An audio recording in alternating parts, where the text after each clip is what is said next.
Мына Разаков таануу телеберүүбүздүн бүгүн 4-чү бөлүмүнү улантабыз. Бүгүн сиздер менен биз Ысқақ Разаковдун адилет калыс кеңпейилдигине токтолуп өтөбүз. Кыскача учкай, толук айтсак убакыт жетишпейт. Адилеттүүлүк менен калыс кеңпейилдик бул өтө зарыл сапат экендигин бүгүн турмуштагы көрсөтүп атат. Мына бардык маселени чечүүдө Ысқақ Разаков жетекчилик кезинде эң башкы принципке, эң башкы критерийге чен өлчөмгө алганда адилеттүүлүк көз карашыдан критерий менен чечүүгө маани берген экен. Ал кызматка коюубу, ал кандайдыр бир улуу иштерди жасообу, ал бир сыйлык, бир башка бир байлык же башка бир каражатты бөлүштүрүүдө, бардык маселеде туу туткан маселеси, бардык маселени чечүүдө адилеттүүлүк болгон экен. Мына ошону менен биргеликте калыстык дагы өтө маани берген сапаттарынын бири экен.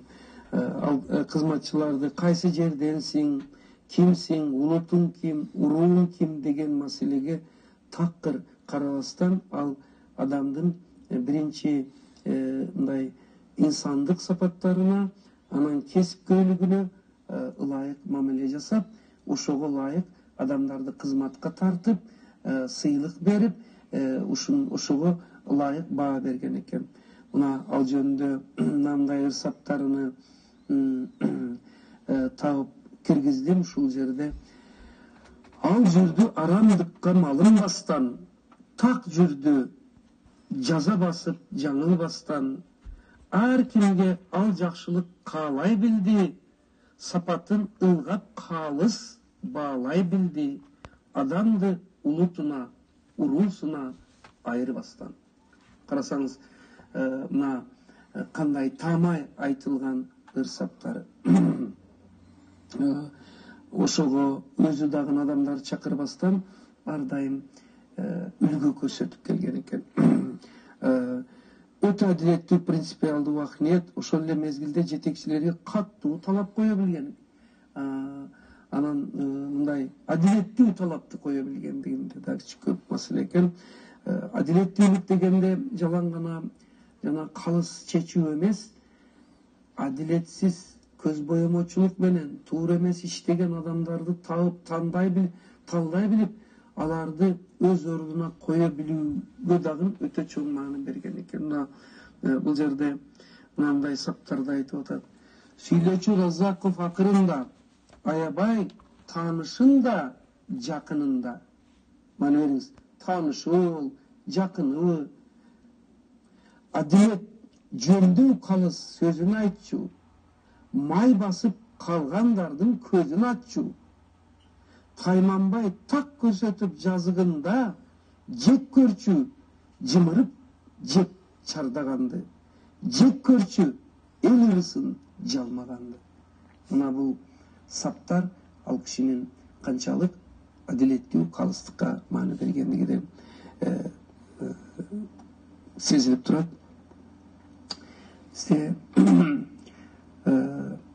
Кээде негизинен жалпы кыргыз элибиз биримдигини сезип, бир жакадан баш, бир жеңден кол чыгарып, көп улуу иштерди аткарып келет.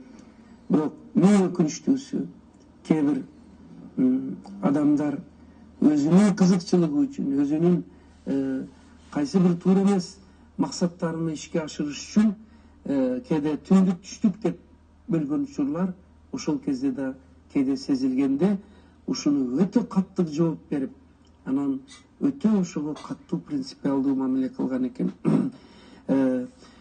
Чечкиндүү жооп берген. Ал бир эл биригип келечекте өнүгүүгө жетебиз деген сөздөрүн акын Жусуев өзүнүн ырсактары менен дагы өтө таамай бериптир.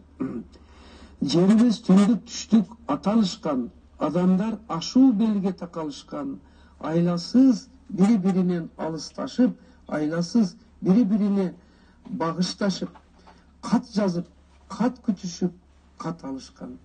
Мына географиялык тоо тилкелери аралыктын алыстыгы гана ушу түндүк түштүккө анча-мынча географиялык түшүнүк катары алып, ал киши муну элдик түшүнүккө эмес деп мындай дейт. Бир бизден эртеңге көз карашыбыз, бизде жок араздашуу талашыбыз, бир биздин сыймыктанар даалайбыз, көлүбүз чүй суусамыр алайбыз, бир биздин айкөл асыл манасыбыз деп айтып келип, да тыгыз түндүк түштүк байланышсын, бири-бирин дилдерине жайгарышсын, мындан да жакыныраак аралашып, бириксе бири-бирине каралашып, башка элдер суктанышсын, арданышсын. Ушул бул Ысқақ Разақовтун жан дүйнөсүнүн, иш стилинин элге болгон бириктирүүчү көз карашынын көркөм сөз каражаттары менен поэтикалык түр менен чагылдырылышы болот деп ушул китепке ушул саптарды жайгаштырдык. Кийинки Ысқақ Разақовтун бир инсандык сапаты бул ал кишинин даанышман акылмандыгыга токтолобуз. Эми урматтуу теле берүүчүлөр, даанышмандык деген сөздү чыгыш фарс тилдеринде билимдүү, илимдүү, дааныш, билим, илим, анан акылман дегенди түшүндүрүп чечмеленет экен ошол сөздөр. Разаков коомдун, мамлекеттин өнүгүүсүнө өзүнүн даанышмандыгын жана терең акылга ээлиги менен туура жолду тандап, иштеп чыгып, эл жерди өнүгүп өсүүгө алып келген, алысты келечекти көрө билген, ага жетүүнүн жолун, каражаттарын туурда тандай билгендиги анын даанышмандыгынын белгиси болуп эсептелет. Ал көп маселени чечкенде мындай ар бир маселеге ошол учурдун талабы жана келечектин пайдасынын көз карашынан маселени чечүүгө аракет кылган экен. Карасаңыз, ошол күндүн талабы келечектин пайдасы, кызыкчылыгын. Ага бир эки мисал келтирсек, мисалы даанышмандыктан бир белги. 53-жылы Москвага Сталинге кат жазып, Ош-Бишкек жолуну курдурууга кайрылганда, кээде түшүнбөгөн адамдар бул жолдун эмне кереги бар? Ташкент аркылуу жол барго, барып каттай беребиз да каражатты кетириштин, тооду тешиштин эмне кереги бар деген сынчылар да болгон экен. Даанышмандыгына, бул жолдун тарыхына кийинки темаларда токтолобуз. Мен азыр бир шиңгил, бир үзүм мисал келтиргеним.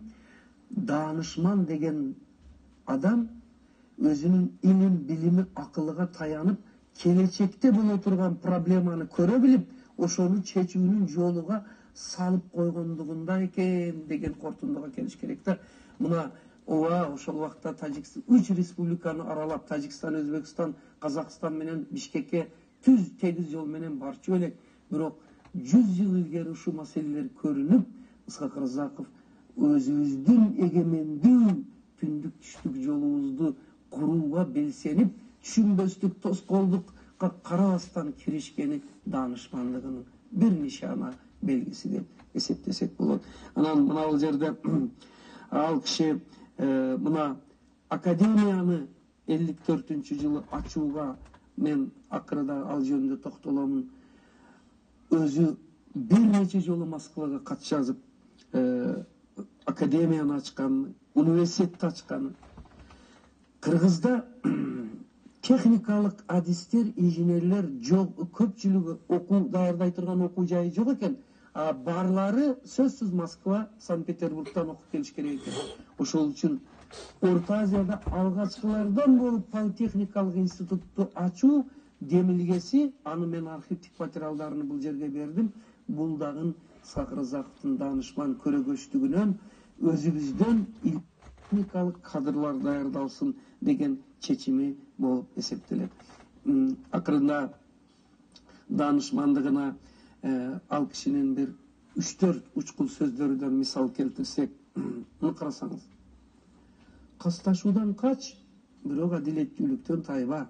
Бул бир жагы 4 сөз, бирок көп сөз, бирок көп мазмундуу сөз. Иштен качкан адам идерексиз адам. Инабаттуу өмүр сүрөм десең, иштен тажаба. Иш сенин зарылдыгың болгондо гана тумуруштун өтөсүнөн чыгасың. Бана ишти, эмгекти керектөөгө айлантырууга үндеп аткан ойлору кандай? Анан мынунусу дагы бир өтө адам кандай шык бере турган. Намыстуу болсоң, жеңишиң ардын болот. Мына карасаңыз, мына бүгүнкү күндө Кудайга шүгүр, элибиздин турмушу оңолуп, эгемендүүлүктөн кийин, көп кыйынчылыктардан кийин элибиздин арасында байлар көбөйүп, бардарлар көбөйүп, ишкерлер көбөйүп атат. Аларга болгон көз карашы өзгөрүп атат. Элдин кыйынчылык күндөрү да алардын жардам бергендери чыгып атат. Аскар Салимбековго окшогон, мынакей Азат Исакуловго окшогон көптөгөн ишкер жия чыкты. Мына ошол эле убакта байдык гана аздык кылышыны 2 сөз менен билдириптир.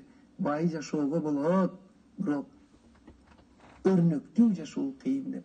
Ушул менен бай да жашаң, өрнөктүү да жашаң деген чакырыгы эң жакшы болуп атат. Анан мына ал жерде идиректүү адамдан жардамыңды аяба, ал кийин иш билги болуп чыгат дегени дагы бир даанышмандыгынын нишанасы.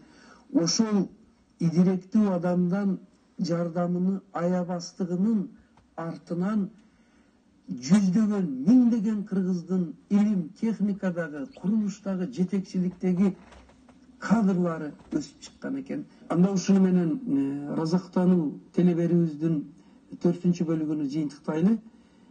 Кийинки көрсөтүүлөрдөн жолугууга чейин саламатта болуңуздар. Ар жуманын иш күндөрү саат 8:25, 15:25 жана 19:45-те Исхак Разаковдун 110 жылдыгына карата Разаков тануу сабактары Гапыр Мадаменов менен